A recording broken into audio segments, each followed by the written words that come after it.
statement by the Multi-Sectoral Sectoral Forum on Electoral Reforms. It is there.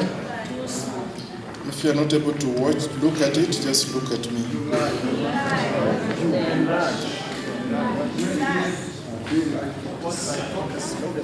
Okay, nice.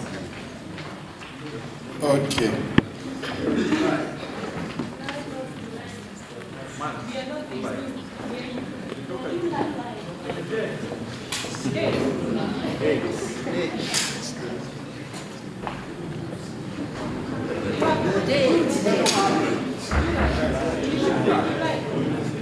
The date is July.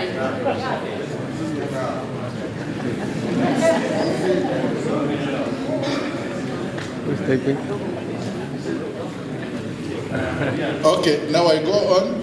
I think the corrections will come afterwards. The date is July. Conclude urgent reforms to assure Kenyans of a credible election. Preamble.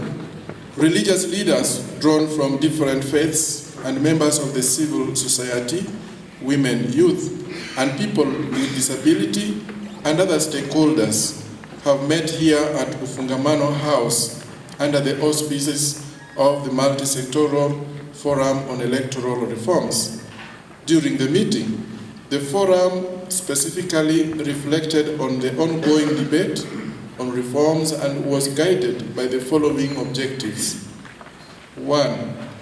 To create a platform for dialogue and participation by non-state actors in electoral reforms, to consolidate and advance a national electoral reform agenda for Kenya, to undertake oversight so as to ensure accountability of the parliamentary reform initiative, to promote peace and national cohesion for peaceful and credible 2017 general elections. Having considered this matter, we wish to share the following message. Message to the Justice and Legal Affairs Committee. This forum appreciates and recognizes the mandate bestowed on the Justice and Legal Affairs Committee.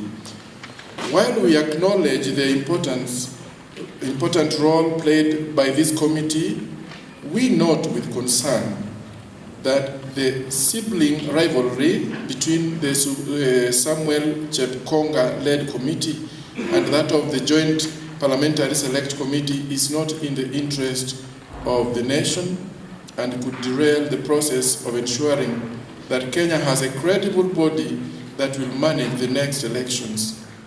It is in this view that we appeal to the two committees to be magnanimous enough and let reason prevail in resolving issues around electoral reforms. This can be achieved through dialogue, and a meeting of both the committees may be presided over by the leaders of majority and minority, or speakers of both the National Assembly and Senate. On our part, we look forward to meeting with JLC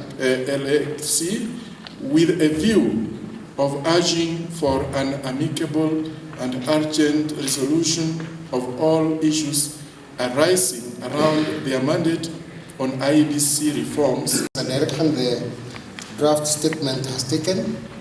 First is a consideration that the consumer of the outcome of this process is the Joint Parliamentary Select Committee, and the leadership thought it is necessary to avoid publishing our memorandum before it is presented.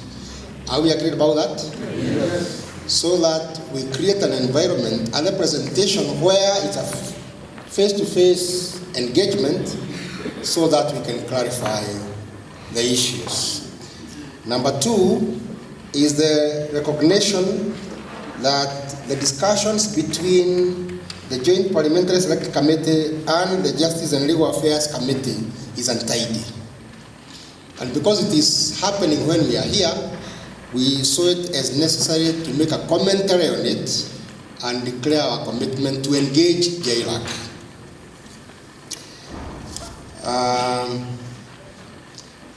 Basically, we are stating that we shall present the memoranda and draft bills on IEBC. Those sessions will be public when we do that, because the Parliamentary Select Committee is conducting its affairs in public. The bullets that you saw are just an attempt to give an indication the direction the content has gone without saying too much. If this is acceptable, as your club seems to indicate, we shall ask that it is signed off.